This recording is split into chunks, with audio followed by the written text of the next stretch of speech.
യോബിൻ്റെ പുസ്തകം വായിക്കുന്ന കണക്കാണ് വർത്തമാന വിശേഷങ്ങൾ നമുക്ക് അനുഭവപ്പെടുന്നത്.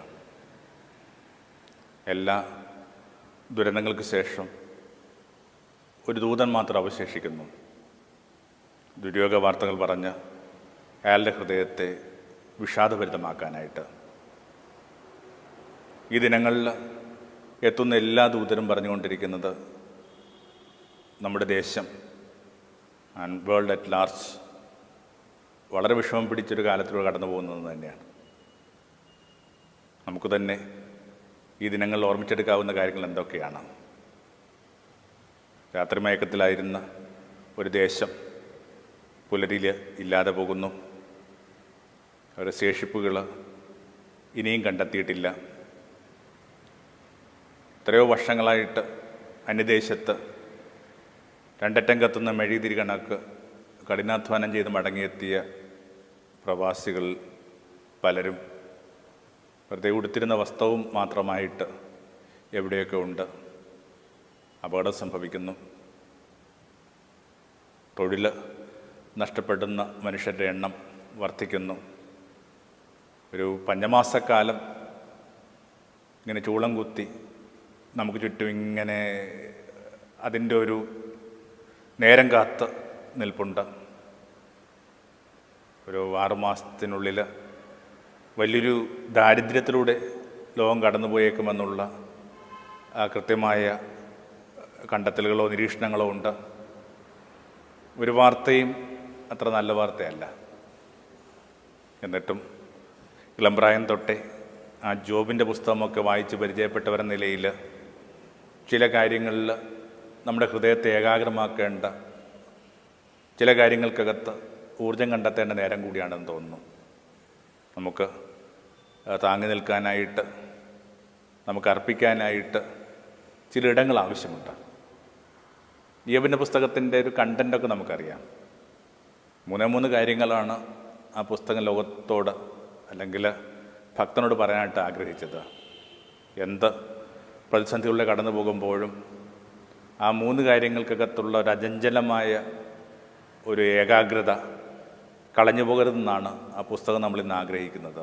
ഒന്നിങ്ങനെ ഹി ഹാസ് എ റൈറ്റ്, സൃഷ്ടിച്ചവന് ഈ സൃഷ്ടവസ്തുക്കളുടെ മീതെ അവകാശമുണ്ടെന്ന് പറയുന്ന ലളിതമായ വിശ്വാസം അതാണ് ജോബ് തൻ്റെ ഭാര്യയോട് പറയാനായിട്ട് ശ്രമിക്കുന്നത്. അവിടുത്തെ കരങ്ങളിൽ നിന്ന് അനുഗ്രഹം സ്വീകരിച്ച നമ്മൾ ആ കരങ്ങളിൽ നിന്ന് അഹിതമായ ചില കാര്യങ്ങൾ സംഭവിക്കുമ്പോൾ എന്തുകൊണ്ടാണ് ഇത്രയും തകർന്നു പോകുന്നത്? എന്തുകൊണ്ടാണ് ഇത്രയും ക്ഷുഭിതരാകുന്നത്? എന്തുകൊണ്ടാണ് ഇത്രയും ദൈവനിരാശത്തിലേക്ക് വഴുതി പോകുന്നത്? 2, ഹി ഹാസ് എ ഡിസൈൻ. ഈ പ്രപഞ്ചത്തെക്കുറിച്ച് അവനൊരു പദ്ധതിയുണ്ട്, ഒരു ഡിസൈനുണ്ട്, ഒരു പർപ്പസുണ്ട്. 3, and we have A reward. ആയത് 2 കാര്യങ്ങൾക്കകത്ത് ഒരു പക്ഷേ ഇത്തിരി ഒന്ന് വാശിവെച്ച് ഒരു ബലം കണ്ടെത്താൻ ശ്രമിച്ചാൽ ആ 3ാമത്തെ കാര്യം നമ്മുടെ ഉള്ളിൽ വല്ലാതെ വിഷമം പിടിപ്പിച്ചൊരു പുഞ്ചിരിയാണ് ഉണ്ടാക്കുക. എന്ത് റിവാർഡിനെ കുറിച്ചാണ് പറയുന്നത്? ഉറ്റവരില്ലാതെ പോകുന്നു, അഭേടങ്ങളില്ലാതെ പോകുന്നു, മേൽക്കൂരകളില്ലാതെ പോകുന്നു, ഭാവിയുടെ ആശങ്കകൾ. എന്ത് റിവാർഡാണ്? അപ്പോൾ ആ റിവാർഡെന്ന് പറഞ്ഞൊരു കൺസെപ്റ്റ് ആ പുതിയ നിയമത്തിലേക്ക് വരുമ്പോൾ പൗലോസ് അതിനെ കുറേ കൂടി ജ്ഞാനസ്ഥാനപ്പെടുത്തി വായിക്കുന്നുണ്ട്. അതെങ്ങനെയാണ്? അവനെല്ലാം നന്മയായിട്ട് പരിണമിപ്പിക്കുന്നു. Evolving status is goodness. നടന്നുകൊണ്ടിരിക്കുന്ന കാര്യങ്ങൾ നന്മയാണെന്ന് പറയണമെങ്കിൽ നമ്മൾ ആ ഒരു ശൈലിയിൽ പറയുന്ന കണക്ക് നമ്മുടെ മേൽത്തട്ടിൽ ആൾപ്പാർപ്പ് പാടില്ല.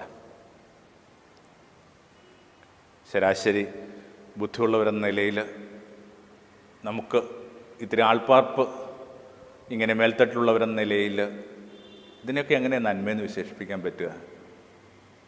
അപ്പോഴാണ് ആ വാക്ക് ശ്രദ്ധിക്കേണ്ട. നന്മയായിട്ട് പരിണമിപ്പിച്ചു. കുറച്ചുകൂടി ഒരു പ്ലെയിൻ ലാംഗ്വേജിൽ ഉപയോഗിച്ച് കഴിഞ്ഞാൽ the evolving status is goodness. എന്തോ ഒന്നിങ്ങനെ ഇവോൾവ് ചെയ്യുന്നുണ്ട്. ലോകബോധത്തിലും മനുഷ്യൻ്റെ സ്വകാര്യ ധാരണകളിലുമൊക്കെ ഒരു പുതിയൊരു പ്രകാശം പതുക്കെ ഇങ്ങനെ അരിച്ചിറങ്ങുന്നുണ്ട്. തുരങ്കത്തിൽ പെട്ടുപോകുന്ന കണക്കാണ്. ആദ്യം വലിയിരുട്ടായിട്ടൊക്കെ തോന്നിക്കഴിയുമ്പോഴും പിന്നെ പതുക്കെ ഇങ്ങനെ വെളിച്ചത്തിൻ്റെ ഒരു മുദ്ര, ഒരു നാരക്ക് ഇങ്ങനെ നമ്മുടെ റെറ്റിനിൽ പതിക്കുന്ന കണക്കാണ്. എന്തോ ഒരു സുഹൃതം. നന്മയെന്ന് പറയുന്നത് ആരും തെറ്റിദ്ധരിക്കുന്നില്ല ഇങ്ങനെ തങ്ങൾ പാർക്കുന്ന വീടിൻ്റെ വലിപ്പമാണെന്നും ഉപയോഗിക്കുന്ന വാഹനത്തിൻ്റെ അഭേദപ്പെട്ട ബ്രാൻഡാണെന്നും എന്നെ കേട്ടുകൊണ്ടിരിക്കുന്നവരാരും ധരിക്കുന്നില്ല. നന്മയെന്ന് പറയുന്നത് ഈ ഇത്തിരി ഇടത്തിൽ നമുക്ക് കിട്ടുന്നൊരു പ്രകാശമാണ്. ഏതൊക്കെയോ ചില കാര്യങ്ങൾ നമ്മുടെ ആന്തരിക ലോകത്തെ കുറേ കൂടി വൈബ്രൻ്റ് ആക്കുന്നുണ്ട്, കുറേ കൂടി ഭാസുരമാക്കുന്നുണ്ട്, പ്രകാശമുള്ളതാക്കി മാറ്റുന്നുണ്ട്. വാസ്തവത്തിൽ ഈ ദിനങ്ങളിലൊക്കെ നമുക്ക് ഓർമ്മിച്ച് ചില പാഠങ്ങൾ കണ്ടെത്താൻ പറ്റുന്നത് ആ ക്രിസ്ത്യാനിറ്റി പൊടിച്ച ആ അടിസ്ഥാന സമൂഹമാണ്. നമുക്കറിയാം, ക്രിസ്ത്യാനിറ്റി പൊടിക്കുന്നത് അതിൻ്റെ ഒരു ആരംഭത്തിൽ യഹൂദരുടെ ഒരു തുടർച്ച, യഹൂദ വംശത്തിൻ്റെയോ ആചാരത്തിൻ്റെ തുടർച്ചയൊക്കെ ആയിട്ടാണ് ക്രിസ്ത്യാനിറ്റി ഉണ്ടാവുക. അങ്ങനെയാണല്ലോ ഈ പുതിയ നിയമം എന്ന് പറഞ്ഞ ഒരു വാക്ക് വരുന്നത്. വലിയ അത്ഭുതത്തോടു കൂടി നമ്മൾ കാണേണ്ട ഒരു സമൂഹമാണിത്. അവർക്കിങ്ങനെ ദൈവത്തോട് പറ്റി നിൽക്കാനായിട്ട് ഭേദപ്പെട്ട കാരണങ്ങളൊന്നുമില്ലാതിരുന്ന ദീർഘമായ ചരിത്രമുണ്ട്. ഒരു ചെറിയ കാലയളവൊന്നുമില്ല. എന്നിട്ടും ഈ അചഞ്ചലമായ വിശ്വാസത്തോടു കൂടി തങ്ങളുടെ ചിന്തയും ബുദ്ധിയും ഒക്കെ അവൻ്റെ കാൽപാദങ്ങളെ ഏകാഗ്രമാക്കി യാവയുടെ ദാസന്മാരായിട്ട് അവരെല്ലാ കാലങ്ങളിലും ജീവിക്കാനായിട്ട് ശ്രമിച്ചു. പോയ ദേശങ്ങളിലൊക്കെ അവർ പരിഹസിക്കപ്പെട്ടിട്ടുണ്ട്. നമുക്കറിയാം, അടിമത്തത്തിൻ്റെ നാളുകളിൽ ഈ ബാബിലോണിലെ കങ്കാണിമാർ അവരോട് ആവശ്യപ്പെട്ടത്, നിങ്ങൾ വലിയ പാട്ടുകാരാണല്ലോ, നിങ്ങളുടെ യാവയുടെ കീർത്തനങ്ങൾ ഞങ്ങൾക്ക് വേണ്ടി പാടിത്തരിക. അപ്പോൾ അവർ പറഞ്ഞ വരികളൊക്കെ നമുക്കുള്ള സങ്കീർത്തനമാണ്. എന്താണത്? അന്യദേശത്ത് ഞങ്ങൾ എങ്ങനെയാണ് കർത്താവിൻ്റെ ആ ഒരു ഗീതങ്ങൾ പാടുക, എന്നിട്ട് കിന്നരങ്ങൾ അലരി വൃക്ഷത്തിൽ തൂക്കിയിട്ട് ഞങ്ങൾ വിലപിച്ചു എന്നൊക്കെ പറയുന്ന. അപ്പോൾ വിലാപിക്കാൻ മാത്രം പറ്റുന്ന ദിനങ്ങളിലും അവർ ചില അടിസ്ഥാന വിശ്വാസങ്ങളിൽ നിന്ന് ഒരു ചുവട് പിന്നോട്ട് പോകാനായിട്ട് തയ്യാറായിട്ടില്ല. ഒരു വലിയൊരു ബൈഫക്കേഷൻ നടന്നിട്ടുണ്ട്. നമ്മൾ വിചാരിക്കുന്നു ഈ ദൈവത്തോട് പറ്റി നിൽക്കുന്നവർക്ക് എല്ലാ കാര്യങ്ങളും വളരെ ശുഭകരമാകുന്നത്, നമ്മൾ സദാ ഇങ്ങനെ ഒരു കംഫർട്ട് സോണിലായിരിക്കുമെന്ന്.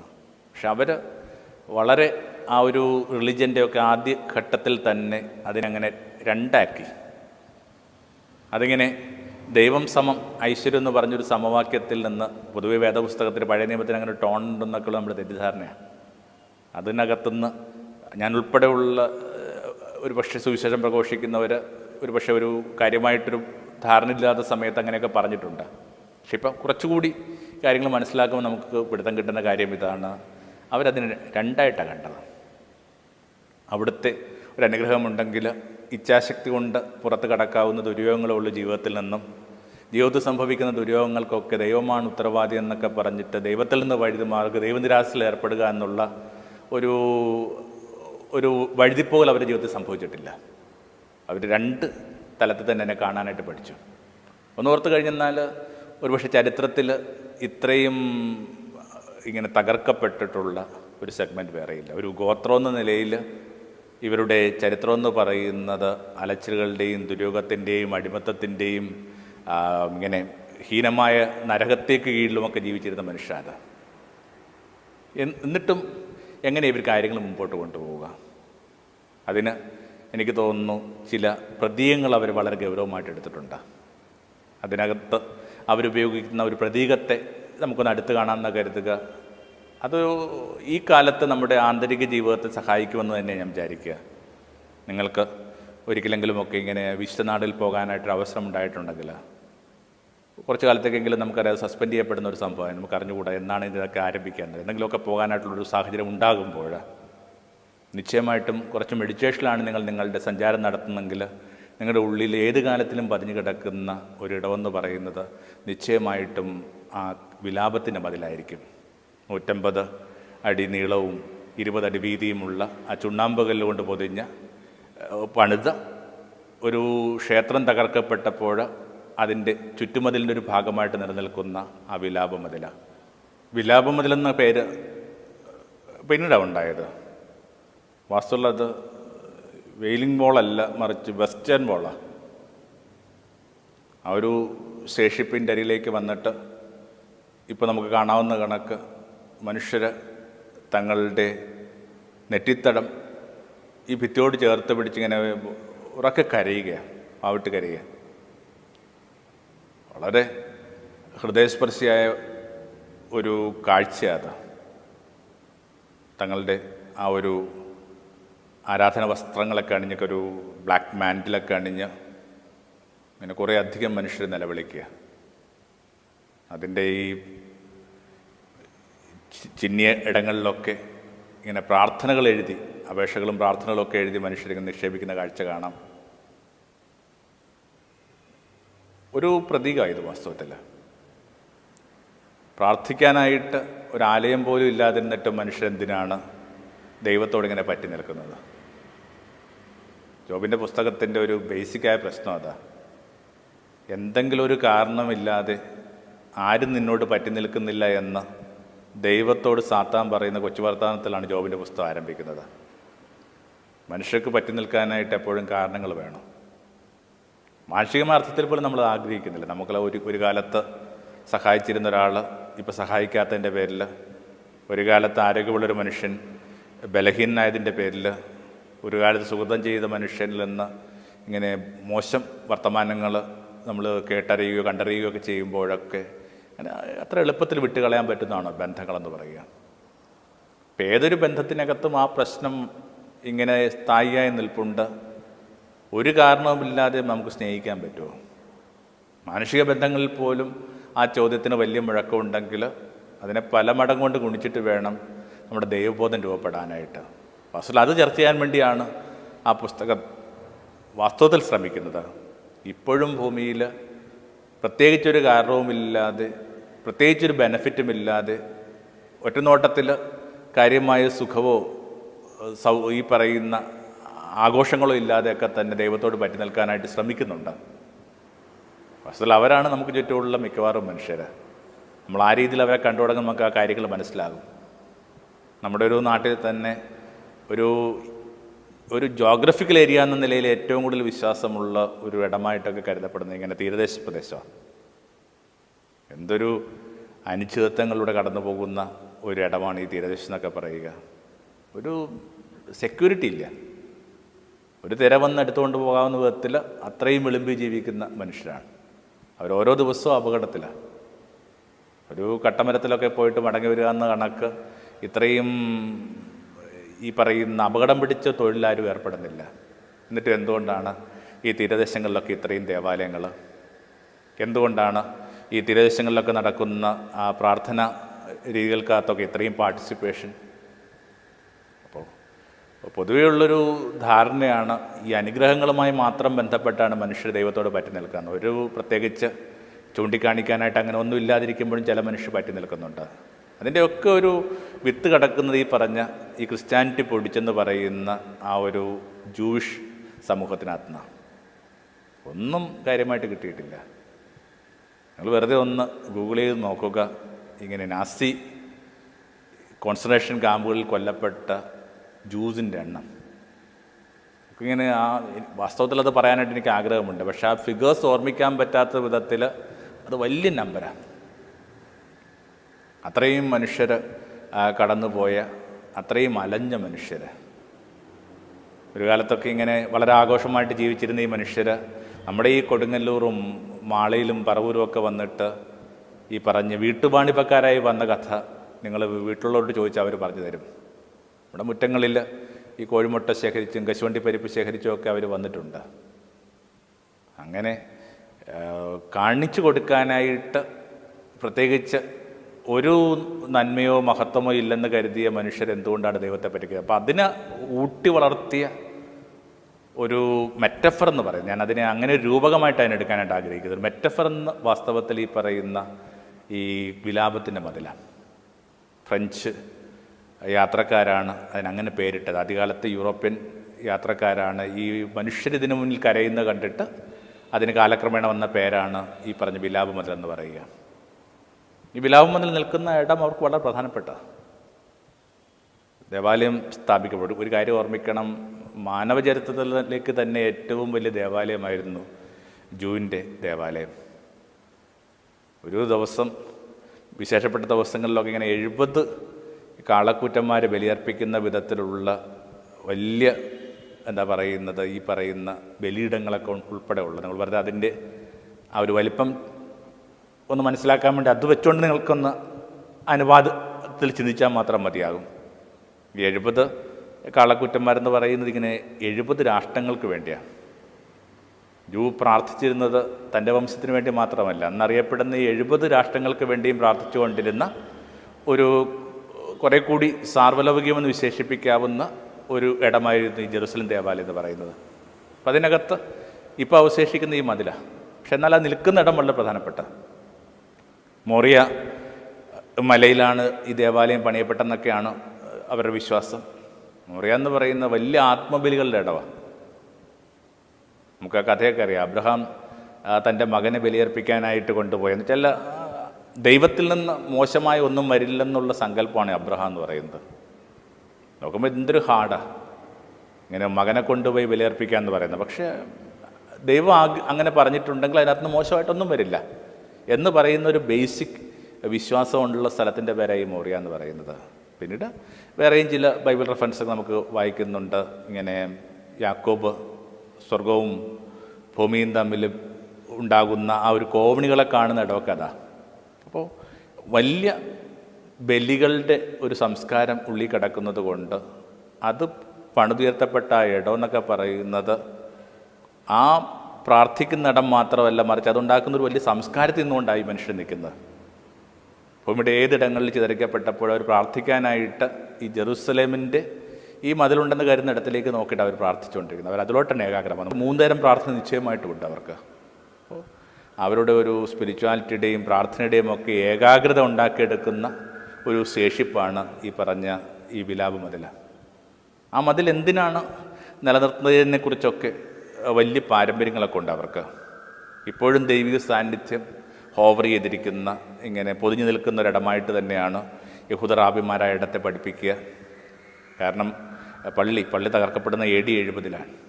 യേശു പറഞ്ഞൊരു വാക്കൊക്കെ ഉണ്ടല്ലോ, ഈ കല്ലിന്മേൽ കല്ലില്ലാതെ ഇത് തകർക്കപ്പെടും. അതിങ്ങനെ വ്യസനത്തിലൂടെ യേശു പറയുന്നതൊക്കെ നമ്മൾ വേദപുസ്തകത്തിൽ വായിക്കുന്നുണ്ട്. ഒരു കാലം ഇങ്ങനെ മുൻകൂട്ടി കാണുകയാണ്. എന്താ ഈ കല്ലിന്മേൽ കല്ലില്ലെന്നൊക്കെ പറയുന്നതിൻ്റെ അർത്ഥം? ഈ പറഞ്ഞ ദേവാലയം ഇങ്ങനെ മിക്കവാറും സ്വർണം കൊണ്ട്, തങ്കം കൊണ്ടൊക്കെ ആയിരുന്നു അതിനകത്തെ ഈ അലങ്കാരപ്പണികളും ഈ പറഞ്ഞ മിനുക്കുമൊക്കെ ഉണ്ടാക്കിയിരിക്കുന്നത്. അപ്പോൾ തീ കൊളുത്തി കഴിഞ്ഞപ്പോഴേക്കും ഈ സ്വർണം ഉരുകി ഈ പാറയുടെ ഇടയിലോട്ട് ഇങ്ങനെ ഉരുകി പോയി. വാസ്തവത്തിൽ ആ സ്വർണ്ണത്തരികൾ എടുക്കാൻ വേണ്ടിയിട്ടാണ് അവർ ഈ പാറ ഇങ്ങനെ അടിത്തറയായിട്ടുള്ള പാറയും അതിന് ചുറ്റുള്ള പാറകളും ഒക്കെ ഇങ്ങനെ പൊട്ടിച്ച് നോക്കുന്നത്. ലിറ്ററലി ഇങ്ങനെ കല്ലുമേ കല്ലാത്ത ഇടത്തിൽ പ്രാർത്ഥിക്കാനായിട്ട് ഇപ്പോഴും ഇടവരില്ലാത്ത മനുഷ്യർ എന്തിലേക്ക് നോക്കിയിട്ടാണ് തങ്ങളുടെ ജീവിതത്തെ ഏകാഗ്രമാക്കുന്നത്?